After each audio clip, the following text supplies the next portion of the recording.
Hello friends, நான் தான் உங்கள் சிம்மா பேசுகிறேன். அதாவது இந்த வீடியோவில் எதை பற்றி பார்க்க போகிறோம் அப்படின்னா, இந்த அட்சய திருதியை பற்றி தான். அட்சய திருதியில் முதல்ல நம்ம என்ன பண்ணணும் அப்படின்றது ஒரு கோடீஸ்வரர் சொன்ன ஒரு ரகசியத்தை தான் உங்களுக்கு இந்த வீடியோவில் சொல்ல போகிறேன். அதாவது இப்போ அட்சய திருதி எப்போ வருது அப்படின்னு பார்த்தீங்கன்னா, இந்த ஏப்ரல் மாதம் 29ஆம் தேதி சாயங்காலம் ஆரம்பிக்குது. சாயங்காலம் ஒரு 5:30 மணிக்கு ஆரம்பித்து ஏப்ரல் 30ஆம் தேதி வந்து பார்த்தீங்கன்னா மதியம் ஒரு 2:15 மணி வரைக்கும் அட்சய திருதி இருக்கு. ஸோ இந்த பரிகாரம் நம்ம என்னைக்கு பண்ணோம் அப்படின்னா, கண்டிப்பாக 30ஆம் தேதி பண்ணணும். ஏப்ரல் மாதம் 30ஆம் தேதி பண்ணியாச்சுன்னா உங்களுடைய வாழ்க்கை டெஃபினட்டாக மென்மேலும் வளரும், நல்லபடியாக செல்வ செழிப்பு ஏறும். ஸோ ஃபினான்ஷியல் ஸ்டேட்டஸு மிகப்பெரிய லெவலில் வளர்ச்சி அடையும். ஸோ அதுக்காக தான் இந்த வீடியோஸ் போடுறேன். அதாவது முதல்ல இந்த பரிகாரம் சொல்கிறதுக்கு முன்னாடி அட்சய திருதினா என்ன, அந்த நாளோட ஸ்பெஷாலிட்டி என்ன அப்படின்னு முதல்ல புரிஞ்சாதான் இந்த பரிகாரமே உங்களுக்கு புரியும். அதாவது அட்சய திருதி அப்படின்னா சிம்பிளான விஷயம் சொல்கிறேன், உங்களை இதுக்கு புரிகிற மாதிரி. எப்படின்னு பார்த்தீங்கன்னா, அட்சய திருதின்றது ஒரு நாள். அன்னைக்கு நம்ம என்ன ஒரு விஷயம் பண்ணாலும் வளர்ச்சி அடைஞ்சிட்டே இருக்கும், மேலும் மேலும் பெருகுமே தவிர என்னைக்குமே குறையாது. அட்சய பாத்திரம் அப்படின்னு சொல்லிட்டு மகாபாரதத்தில் ஒரு பாத்திரத்தை பற்றி கேள்விப்பட்டிருப்போம். அந்த அட்சய பாத்திரம் வந்து ரொம்ப ஸ்பெஷலான விஷயம். என்னன்னா, அதில் எடுக்க எடுக்க உணவு வந்துக்கிட்டே இருக்கும், குறையவே குறையாது. எவ்வளோ வேணும்னாலும், உங்களுக்கு பிரியாணி வேணுமா பிரியாணி வந்துடும், பாயசம் வேணுமா பாயசம் வந்துடும், இட்லி வேணுமா இட்லி வந்துடும், தோசை வேணுமா தோசை வந்துடும். ஸோ அந்த மாதிரி எவ்வளோ பதார்த்தம், என்னென்ன பதார்த்தம் எவ்வளோ வேணும்னாலும் வந்துக்கிட்டே இருக்கும். அள்ள அள்ள குறையாதது அட்சய பாத்திரம். அந்த அட்சய பாத்திரம் உருவானது அன்னைக்கு தான், அட்சய திருதி அன்னைக்கு தான் அது முதல்ல உருவாகுது. அது மட்டும் இல்லாமல் பிரம்மதேவரே உலகத்தை படைக்க ஆரம்பித்தது அட்சய திருதி நாள் அன்னைக்கு தான். ஸோ அதனால தான் இன்றைக்கு வரைக்கும் உலகம் வந்து செழிப்போட வளர்ந்துக்கிட்டே இருக்கு. வருஷம் பாப்புலேஷன் ஏறுதே தவிர என்றைக்குமே குறையவே மாட்டேங்குது. ஏன்னா பிரம்மதேவர் இன்னைக்கும் வந்து அவருடைய படைப்பு தொழிலை செஞ்சுக்கிட்டு இருக்கார். ஸோ அவர் வந்து இந்த அட்சய திருதி நாள் அன்னைக்கு அந்த படைப்பு தொழிலை ஆரம்பிச்சதுனால அது வளர்ந்துக்கிட்டே இருக்கு. ஸோ இந்த மாதிரி அட்சய திருதியில் என்ன பண்ணாலுமே வளர்ச்சி அடைஞ்சிக்கிட்டே இருக்கும், மேலும் மேலும் பெருகிட்டே இருக்கும். ஆனால் அதனால தான் வந்து நம்ம ஊரில் வந்து பார்த்திங்கன்னா அட்சய திருதி அன்னைக்கு போய் தங்கம் வாங்கணும் அப்படின்னு சொல்லிட்டு நகை கடையில் க்யூவில் நின்று பெருசாக நகைலாம் வாங்கிட்டு போட்டி போட்டு அன்னைக்கு வாங்கிட்டு வருவாங்க. ஆனால் அந்த மாதிரி நகை வாங்கிட்டு வர்றதுனால செல்வ செழிப்பு உயர்ந்துடுச்சா, ஃபினான்ஷியலி நல்ல பெரிய லெவலில் வந்துட்டாங்களா, பணக்காரங்கள் ஆயிட்டாங்களா, கோடீஸ்வரர்கள் ஆயிட்டாங்களா அப்படின்னா கிடையாது. நீங்கள் ப்ராக்டிக்கலாக யோசிச்சு பாருங்களேன். அட்சய திருதி நாள் அன்னைக்கு இதெல்லாம் பண்ணணும் அப்படின்னு சொல்லிட்டு நம்ம இந்தியன்ஸ்க்கு எல்லாருக்குமே தெரியும். ஸோ சவுத் இந்தியனாக இருந்தாலும் சரி, நார்த் இந்தியனாக இருந்தாலும் சரி, எல்லா ஊர்லேயும் இந்த பழக்கம்லாம் இருக்குது. அன்னைக்கு போய் தங்கம் வாங்குகிற பழக்கம்லாம் இருக்குது. ஆனால் நம்மெல்லாம் பணக்காரங்களாக ஆயிட்டோமா அப்படின்னா கிடையாது. இந்தியா வந்து அந்த லெவலுக்கு வளர்ச்சி அடையலை. ஸோ அதை விட வெஸ்டர்ன் கண்ட்ரிஸ் நிறைய இருக்குது. இந்த யூஎஸ்ஏ, கனடா, ரஷ்யா, இந்த மாதிரி பல நாடுகள் வந்து செல்வ செழிப்பில் இந்தியாவை விட மிகப்பெரிய வளர்ச்சியில் இருக்காங்க, துபாய் மாதிரி கண்ட்ரிஸ் கூட. ஸோ அப்போ வந்து அட்சய திருதி அன்னைக்கு நம்ம வளர்ச்சி அடையணும்னு சொல்லிட்டு தான் தங்கம் வாங்குகிறோம். ஆனால் அது உண்மையிலே ஒர்க் அவுட் ஆகுதா அப்படின்னா கண்டிப்பாக ஒர்க் அவுட் ஆகலை. அதுதான் விஷயம். அதாவது இந்த சம்பவம் எப்போ நடந்தது அப்படின்னா, ஒரு 2 வருஷம் முன்னாடி ஒரு கன்சல்டேஷன் எடுக்கிறதுக்கு ஒரு பெரிய பணக்காரர் செல்வந்தர் வந்திருந்தார். அவர் யார் அப்படின்னு பார்த்தீங்கன்னா, அவர் வந்து கேரளா சைடில் இருக்கக்கூடிய ஒரு பிஸ்னஸ் பர்சன். அவர் கேரளாலையும் பிஸ்னஸ் இருக்குது, சென்னையிலையும் பிஸ்னஸ் இருக்குது, அப்பப்போ நிறைய ட்ராவல் பண்ணுவார்.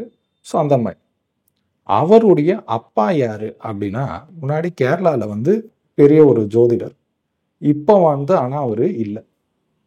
ஸோ அந்த பெரிய ஜோசியர் கேரளாவில் அவங்க அப்பா வந்து நிறைய பேருக்கு வந்து ஜோசியர்லாம் நல்லா பார்ப்பாராம். அவர் சொன்ன விஷயத்தை தான் அந்த கோடீஸ்வரர் எனக்கு 2 வருஷம் முன்னாடி சொன்னார். ஸோ அதை வந்து முதல்ல வந்து மக்களுக்கு எல்லாருக்கும் சொல்கிறதுக்கு முன்னாடி நம்ம ஃபாலோ பண்ணோம்ல, நான் ஃபாலோ பண்ணியிருக்கேன். அதே மாதிரி நான் சில பேருக்கு சொல்லி ஃபாலோ பண்ணவங்களும் இன்றைய நிலையில் பொருளாதார ரீதியாக மிகப்பெரிய வளர்ச்சி தான் அடைஞ்சிருக்காங்க. ஸோ யாருமே மைனஸாக போகல. அது என்னங்க பரிகாரம் அப்படின்னா, சிம்பிளான விஷயம். அதாவது அன்னைக்கு நம்ம என்ன பண்ணாலும் பெருகிட்டே இருக்கும். அப்போ நகை வாங்குறோமே அது தப்பா அப்படின்னா கண்டிப்பாக தப்பு. என்ன விஷயம் அப்படின்னா, நகை வாங்குறோம்னா என்ன பண்ணுறோம்? பணத்தை செலவு பண்ணுறோம். நம்ம கையிலேருந்து காசு எடுத்துகிட்டு போய் நேராக நகை கடையில் கொடுத்து ஒரு நகையை வாங்கிட்டு வரும். ஸோ அன்னைக்கு என்ன பண்ணுறோம்? நம்ம வீட்டுக்கு நகை வருது, அது ஓகே. ஆனால் வீட்டை விட்டு பணம் போகுது, அதை நல்லா புரிஞ்சுக்கோங்க. ஸோ அந்த அட்சய திருதி நாள் அன்னைக்கு நம்ம செலவு பண்ண பண்ண வருஷம் ஃபுல்லாக செலவு வந்துக்கிட்டே இருக்குமே தவிர வரவு வீட்டுக்கு ஒன்றும் பெருசாக வராது. அது நல்லா எல்லாருமே தெளிவாக புரிஞ்சுக்கோங்க.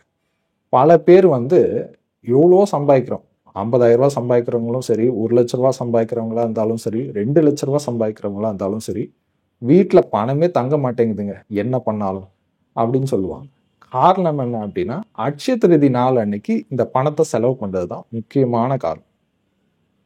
அது மட்டும் இல்லாமல் சில பேர் இந்த நகை வாங்கணும்னு சொல்லிட்டு கடன் பட்டு வாங்குவாங்க. அது இன்னும் ரொம்ப மோசம். ஸோ அன்னைக்கு கடன் வாங்கி ஃப்ரெண்ட்ஸ் கிட்ட இல்லை பக்கத்து வீட்டுக்காரங்கிட்ட கொஞ்சம் கடன் வாங்கிட்டு நகையை போய் வாங்கிட்டு வந்தாங்கன்னா வருஷம் முழுக்க கடன் வந்துக்கிட்டே இருக்கும். ஸோ கடன் அடையவே அடையாது. ஆனால் அந்த செல்வந்தர் என்ன சொன்னார்னா, அவங்க அப்பா என்ன சொல்லுவாங்கன்னா, வீட்டுக்கு அன்னைக்கு பணம் வரணும், அன்னைக்கு ஏதாவது வீட்டில் பணத்தை எடுத்து வட்டு வரணும் அப்படின்ற மாதிரி அவர் சொல்லுவார். அதாவது அன்னைக்கு இந்த 30ஆம் தேதி நீங்கள் என்ன பண்ணுறீங்க அப்படின்னா, வீட்டுக்கு எப்படிங்க பணம் வரும் அப்படின்னா, ஒன்றும் இல்லை, நீங்கள் உங்களோட ஏடிஎம் கார்டு எடுத்துக்கோங்க.